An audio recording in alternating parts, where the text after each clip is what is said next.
Or again, if you took a bathroom break, you came back, you were screwed. Roberto says this case does not apply, but it is not a trend follower case. But want to know? Well, no, but I want to know, Roberto, what type of trade are you setting rules for? Are you setting rules for structure-based trade? Is it specifically structure-based trades that are at C points of advanced patterns? Because that's going to make a difference. Because if I answer the question for you that says, yeah, I think it's okay to take a second target at the C point of an advanced pattern, what if you have a structure-based trade that isn't the C point of an advanced pattern? Then what do you do? Right? Do you have an out in that case? Or so there would need to be a rule for that. So there would need to be a rule that says, if we have a potential advanced pattern, then I shoot for decompletion. If we don't have a potential advanced pattern, then I shoot for blank, blank, blank. That's why I wanted to know the specifics of what the trading opportunity was or how you saw it. In this case, I figure it fits into a trend following situation, but I wanted to see second target. Okay, so this would be a counter trend trade. So this wouldn't be a trend following trade. This would be a structured trade where we're looking for a reversal, right? So the trend has been bearish in this situation, and then we're coming into a previous structural low. So this would be a counter trend trade. Typically in counter trend trades, you want to be a little bit more conservative in comparison to trend following trades, because in trend following trades, the quote unquote path of least resistance is with the trend, right? So it's easier to shoot for extended targets because you figure the market should be flowing that way in the first place. Counter trend trades are kind of like a salmon, right? You're going against the flow of the river. So you usually want to be more conservative with targets in counter trend trades because you're going into the resistance. You're running into the wind. You're going against traffic. So the first point would be to understand what type of trade we're in, because that's gonna massively affect how aggressive or conservative you should be with targets. Salmon. I've got some haddock thawing out right now. But in this case, figure it fits into a trend following situation. I want to get second targets after the first resistance level. I'm making comparison for a specific level, second resistance, trend structure. Find out what fits best. Maybe mix them both. Yeah. So I think the first thing to do is understand what side of the market are you actually on. And this kind of goes into the same thing with the IPDE, right? We can use the IPDE as far as really in the same way we do with our analysis with our execution, right? Identify what type of situation are we in. Are we in a counter trend trading situation? Or are we in a trend trading situation, right? Predict where do you think price is likely to go, right? Based off of what type of situation you're in, you expect different things from price. If you're in a trend following situation, you expect price to continue, maybe to extend, right? To put in that bigger move, that next wave, that next extension. If you're in a counter trend scenario, you predict a small retracement, right? A small move back into structure, fib level, psychological number, or whatever, right? And then within that, you decide how do you want to play this trade out? Multiple targets, single targets, conservative, aggressive, all that stuff. So it's really kind of the same IPDE process with our not just analysis, but our trade selection as well. But it starts off with understanding what side of the market we're in, right? So in this scenario, does this make sense why this would be considered a counter trend trade and not a whiff trend trade?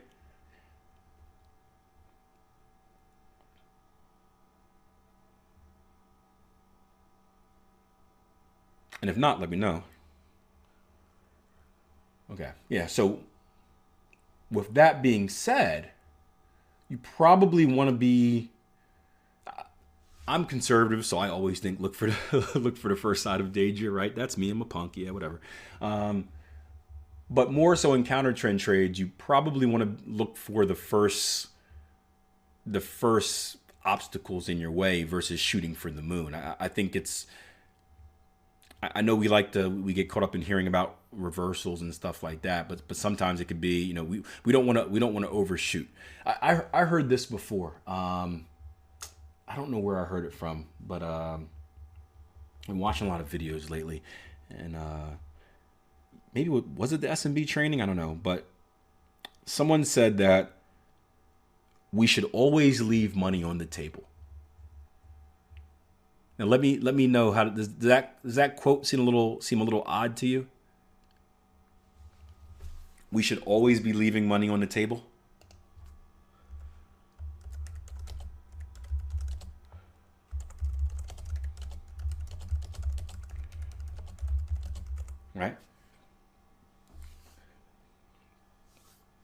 No. Okay, yeah. I mean, it's the same thing where they say traders, we shouldn't call tops and bottoms, right? We're never going to get in at the very top of the market. We're never going to get in the very bottom of the market, right? Right? We're never going to get the entire move. And I think a lot of traders I know a lot of traders run into trouble. I've always said this. I don't think a lot of traders are poor in trade selection. Trade execution is a different story, right? So psychological things of entering too early, entering too late, not entering at all. But target placement is a big thing I see with a lot of traders, where I see a lot of good setups, a lot of good ideas, but their target projections are too aggressive, I guess we can say, right? They're looking for the full move. Hey, I think we're going to see a reversal here from 128 even, and we're going to go to 135s. And I'm like, hey, yeah. And what happens is they end up being on the right side of the market, right? The market goes from 128s to 130s, but then it reverses at 130s, and it's a 200 pip move, which is great, right? You should make some money in that type of move, right? But the trader was shooting for that 500 pip move, and all of a sudden they end up with nothing, with a loss because of commissions and spreads, right? But it was the target projection that was wrong. And same thing with the stop placement. You see stop placement too far away, so they lose more when they lose, or too close, they don't give the market enough time to breathe. But that's a big problem for traders, and I think it stems back to kind of the basic, kind of like me when I was trading a trend following system but couldn't identify a trend. I think a lot of traders haven't worked on the skill of just pure analysis, just being a chartist, analyzing a price chart and understanding, what are we doing? Are we trending? Are we in consolidation? What is the bias here? I don't think in general, most new traders don't focus on that. I didn't focus on that. I just wanted the strategy. Give me the entries and the exits. I don't care about what the market's doing. Give me the buy, right? But that stuff is important because it helps put everything else in perspective. But so you should always leave money on the table means that you're not trying to get the tops or the bottoms, right? You're not trying to get the entire move, because how many times are you going to get the entire move? How many times have you gotten greedy at the casino and end up giving all your money back? Right? You want to get out at the first sign of danger. You want to make some money. You want to participate, leave and not get caught, right? Just like robbing the jewelry store we talked about, right? You know, not trade empowered, right? Tier 1, maybe trade empowered. I don't know about them. Tier 1 trading does not endorse the robbing of jewelry stores, right? But if you're going to rob a jewelry store, don't try to steal everything. Do your homework, plan your attack, know exactly where you're going to go, get in, steal the most valuable things or the things that you can move the quickest, and then get out of there before the cops come. Yeah, I probably should have used cookie jar. That was more legal. Although I don't know, man. Getting caught by mama in the cookie jar, that may be worse than going to jail for robbing a jewelry store. Mama had the belt. Whew.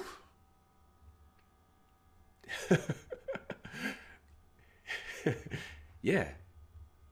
Make sure, whenever you rob a jewelry store, make sure to get the wife something. You did what? And you ain't bring me back nothing? I'm turning you in. What? You heard me. Now get back there and steal me them earrings. Okay. Yes, ma'am. Once again, robbing a jewelry store. Much better than getting caught by mom or getting in trouble with the wife. Wise man speaking here. But that's the point of we don't want to catch we should always leave money on the table. It sounds bad, but it makes sense if you think about it, right? If the market goes up a little bit after, you take your profits, that's fine. You do your analysis, you do your review, you ask yourself, hey, why did the market reverse here and not there? You try to figure out if you could have done something better. I hope with every trade you guys take, I hope you're doing that. I hope you're going back and you're saying, okay, could I have done anything better with stops? Could I have done anything better with targets? Right? Ooh, I got stopped out by 1 pip. I didn't even notice that previous level of structure on the daily that was there. Right? Learning experience. Next time, make sure I look at the daily. Or, hey, I had a target level at this level, right? But I see the market went to that level. Okay, maybe the 50% works better than the 382, right? They're close, but every time I shoot for targets at the 3D2, it typically travels up to the 50%. Maybe I should start moving my targets from the 3D2 to 50%. Small changes. You make maybe 10 more pips a trade. Over hundreds of trades, that makes a massive difference, right? So you should still always do that review of how you can maximize what you're doing, right? Maximal favorable excursion, maximum adverse excursion, that fun stuff. You should always be working on that. But the plan shouldn't be to outshoot your targets. You don't need everything. That's what rookie traders want to do. That's what, not even rookie traders, that's what the dumb traders do. They want to take everything out the market. And you'll get caught. The market will punish you. Smart money knows what you're thinking. They know it. And they'll punish you for it. Ryan says you had a podcast about that, looking for an 800 pip move. That happened a couple times a year. You would not take the 100 pips when it was up, and you would break even. Yeah. I had a strategy. I used to trade the system strategy. I forgot what it was called. But it was banked on shooting. It was the goal was to look for the big move, and it was so frustrating to see so many 100, 200 pippers get eaten alive in hopes of that bigger move. And it's funny, even for you guys that are we have a lot of people testing the daily chore. Any daily chore testers in here? And we have a lot of people that are testing it, and there's two ways to look at it. There is, when I was testing it, I looked at it both ways. I looked at it from the initial targets, which are short and sweet. They're 1-to-1, right? 1-to-1 even risk. And then there's the kind of holding it for the bigger move. And what happens is you go through your back testing, and once a year, you'll get this on a pair. Once a year, a pair will give you a 500 pip move, right? And you'll see that, and that will stick with you. You'll be like, man, that felt so good. I caught that whole move. Yeah, that was great.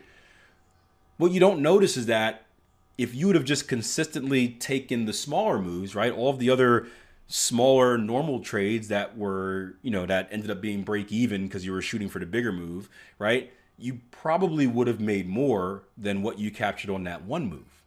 It's just not as sexy, so it doesn't stand out to you. It doesn't stand out.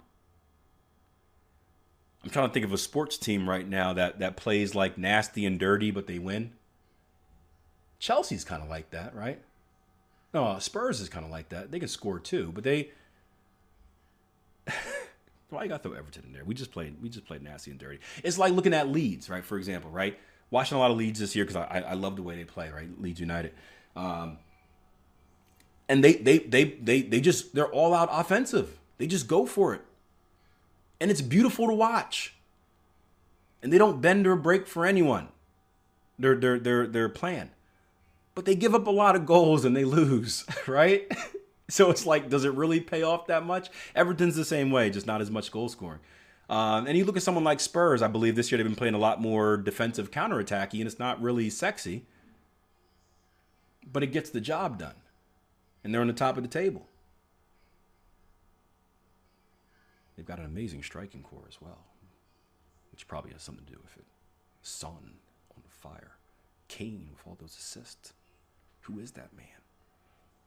But it's not sexy, but it gets the job done. And sometimes, and that's what we've been talking about, the daily chore, I think, and I haven't done any more testing on it in a long time, but it felt like one of those strategies that is unsexy, strength in numbers. It's just going to slowly chip away. And then you look back at it, you're like, oh, wow. Huh. Okay.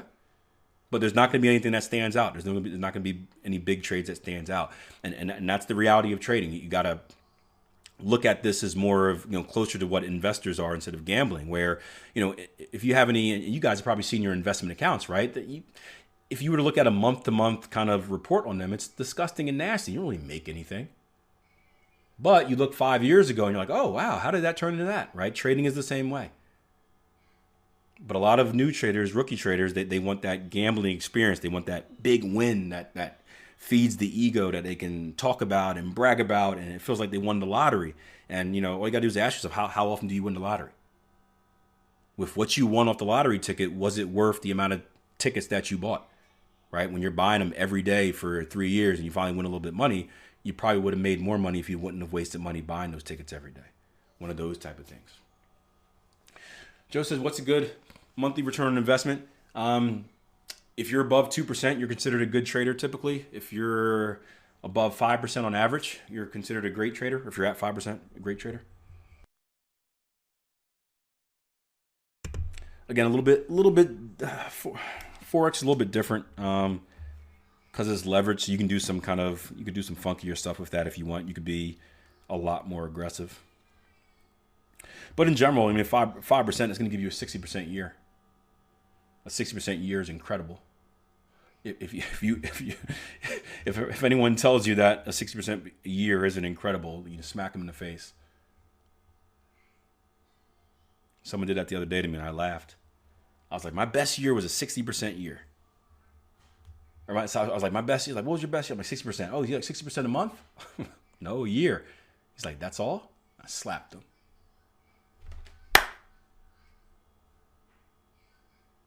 You shut your mouth when you're talking to me. But it takes perspective to know that. Because again, I thought I'd double my account every year when I first got into the trading, because you look at it like gambling. You look at it like gambling, and the truth is it's not as appetizing to the ego. It's a slow, dirty grind, but one that pays off.